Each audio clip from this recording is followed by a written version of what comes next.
Less than 4 weeks from Election Day, it is all about the Georgia vote, especially as early voting is about to start. Georgians are resilient. Our poll elections workers are great. The United States is resilient. Today, we're going one-on-one with a key leader inside the Secretary of State's office as Georgia prepares for a historic election. A special edition of The Voice of the Voter. We bring back 4 of our voters to discuss what's changed since we first talked with them and what gives them hope less than 30 days from Election Day. All right now on the Georgia Vote. From the 11 Alive studios, this is the Georgia Vote with Faith Jesse and Zach Merchant. Welcome to the Georgia Vote. Well, the South continues to assess damage from 2 major storms in the past 3 weeks. Hurricane Milton is the latest disaster as it tore through Florida, leaving a path of destruction. Millions went into the weekend without power. According to the National Hurricane Center, Milton drove feet of storm surge onto the state's Gulf Coast, causing water levels to rise 5 to 10 feet above ground level. Recovery and rebuilding will be a lengthy process. And it has been only a few weeks since a previous storm, Hurricane Helene, hit the southeast. Here in Georgia, we are getting a fresh look at the economic impact of the storm. According to Governor Kemp's office, a UGA analysis estimates the agricultural damages from Helene will cost Georgia's economy more than $6 billion. We visited, I don't know, probably a dozen counties now, literally just going by suburban county to county. That we see you, we see the damage that you have had to deal with. We will not forget you. There is also a political aspect to the storm. The aftermath of Helene ran right up against Georgia's voter registration deadline. The state NAACP and other groups asked a federal judge for a 1-week extension to the deadline, claiming storm damage and power outages prevented some Georgians from registering. The judge ruled against them, declining to extend that deadline. And that is not the only lawsuit that went nowhere. This week, a Fulton County judge dismissed the lawsuit involving the state election board. Democrats tried to force Governor Brian Kemp to begin an ethics investigation into the board, which has a Republican majority. Judge Laurel Glanville ultimately ruled that the law does not require the governor to act. And the normally under-the-radar state election board has been in the headlines for the past month after it passed late changes to election rules, including an election night hand count. Coming up later in the show, we'll talk with a high-ranking official in the Secretary of State's office about those new rules. And there was one major shakeup in one metro Atlanta county this week. Henry County abruptly changed its election director 1 week before the start of early voting. Amika Banks resigned, and 11 Alive obtained county documents outlining complaints about elections she's supervised. The assistant election director will now take over in the interim. This weekend, thousands of people from across the South will meet here for Atlanta Pride Weekend. It is a 2-day celebration of LGBTQ culture. Richard Ramey, owner of the historic Atlanta Eagle Bar, says it is also a moment where culture and politics intersect. Every now and then I'll meet a young person that's just coming out, and and I'll just tell them, I'll say, you have no idea how hard we fought for you to be who you are today, and we're going to need you to continue the fight. This week, Democrats in Georgia made an appeal to LGBTQ activists, urging them to vote and to encourage others to do the same. That's right. The second gentleman, Doug Emhoff, he came to Atlanta to campaign for his wife, Kamala Harris. Doug Richards from the 11 Alive political team was there. Why is this so close? Shouldn't be. It's so obvious it shouldn't. That's Doug Emhoff speaking to a couple hundred activists in Northwest Atlanta.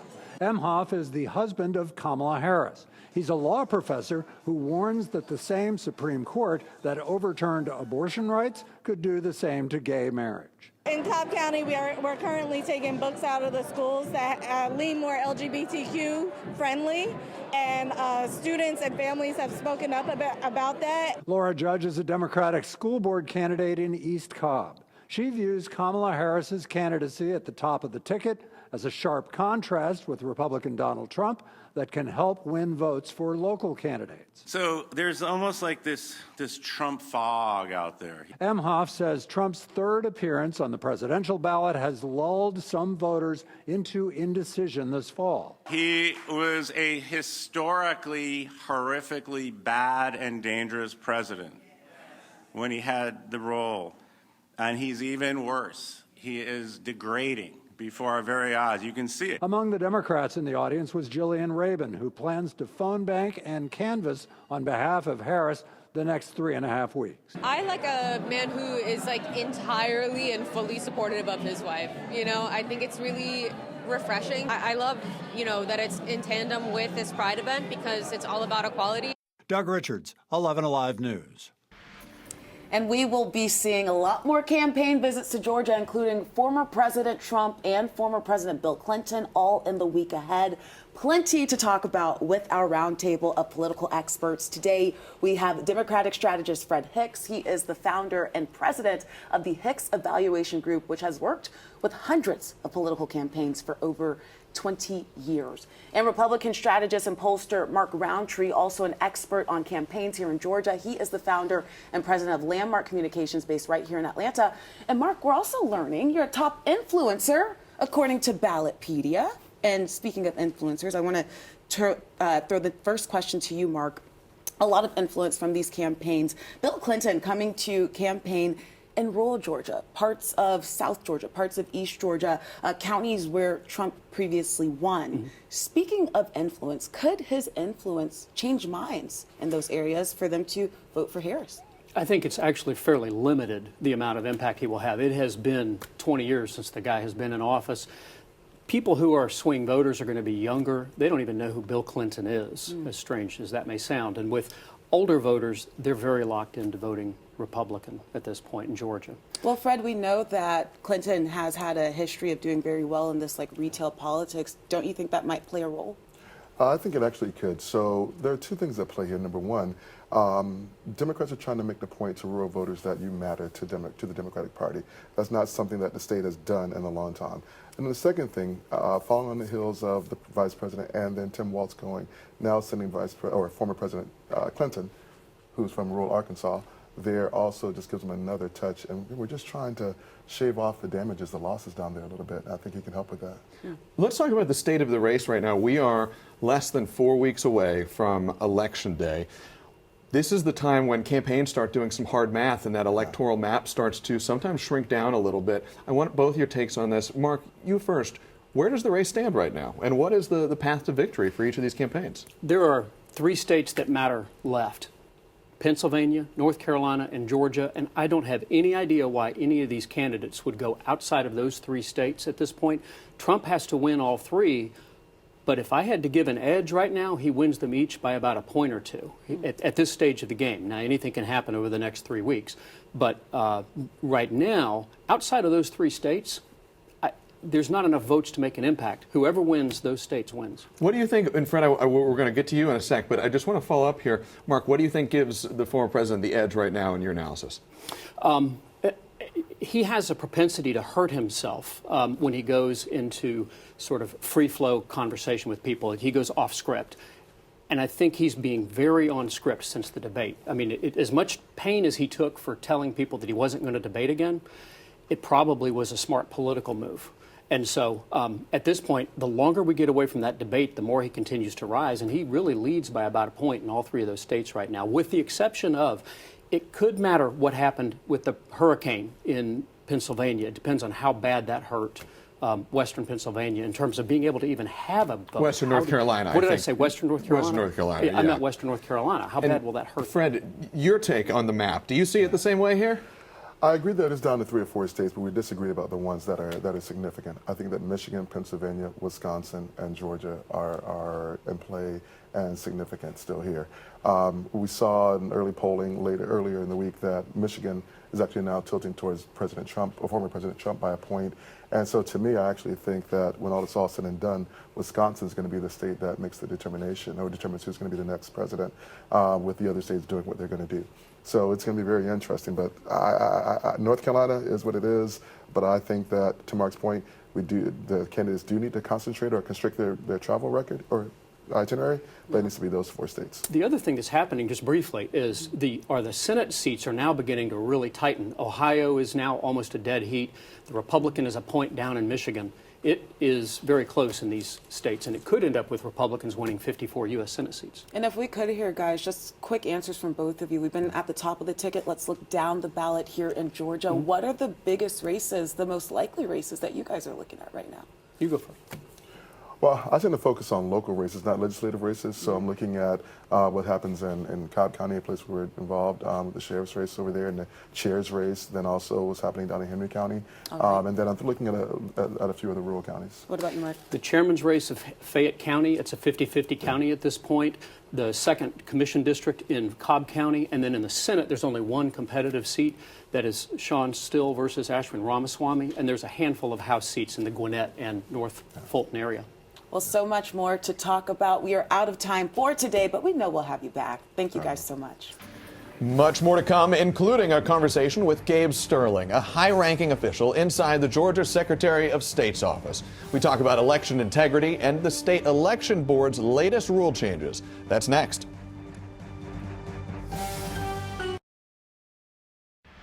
Election Day is just weeks away, but questions remain about how it will all play out.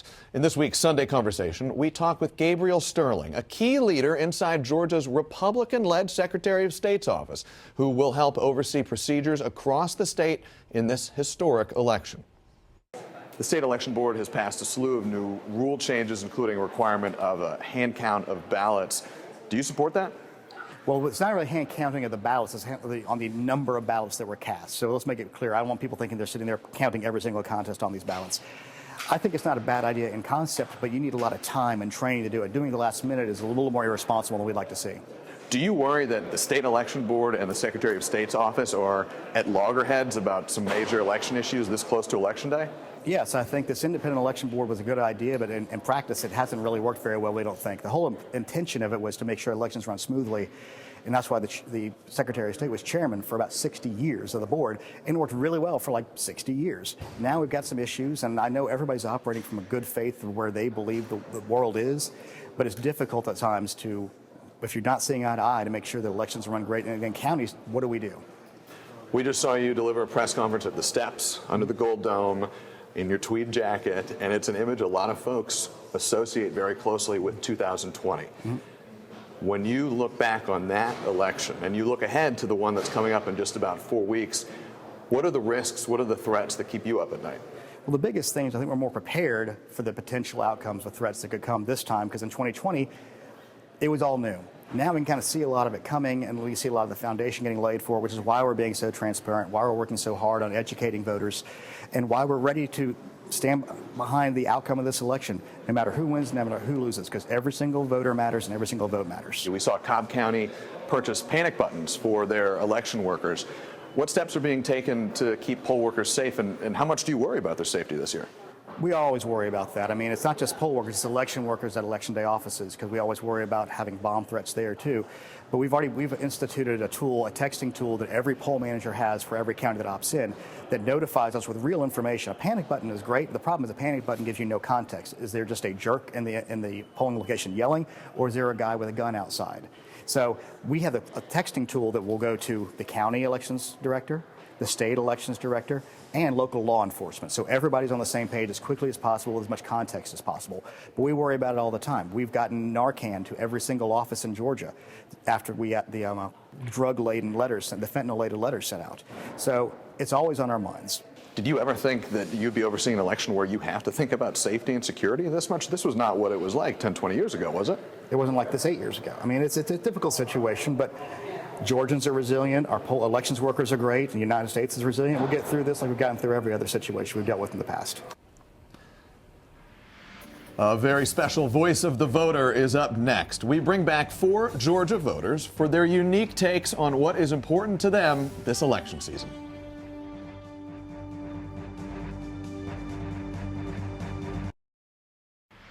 Well, we say it over and over again each week. You cannot have the Georgia vote without Georgia voters. And that is why each week we travel all over Metro Atlanta to meet everyday Georgians who are thinking about the election. And we give them the space to share in their own words what matters most to them. That's right. And recently we invited 4 of them right here to the 11 Alive studio for a town hall discussion as we get closer to Election Day. As soon as they snap the ball, I catch it and I just grab it.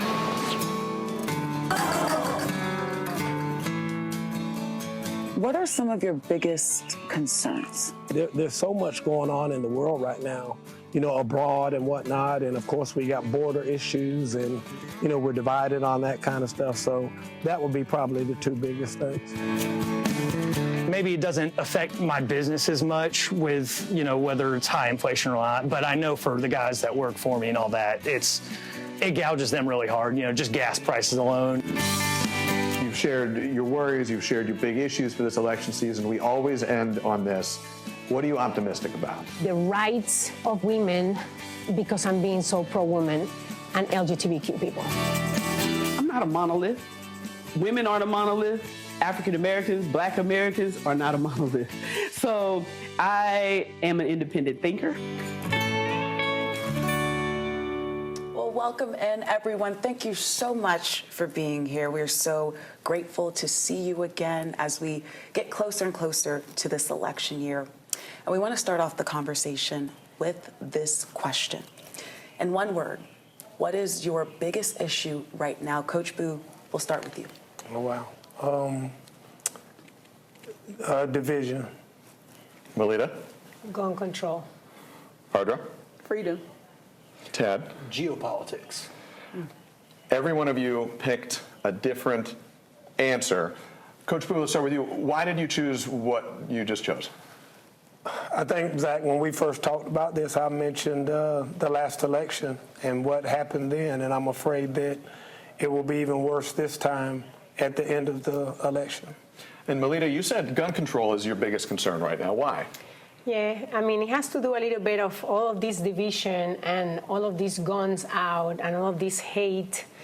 And if we don't control that, then how do we deal with people that is angry and, you know, want to take things in their own hands?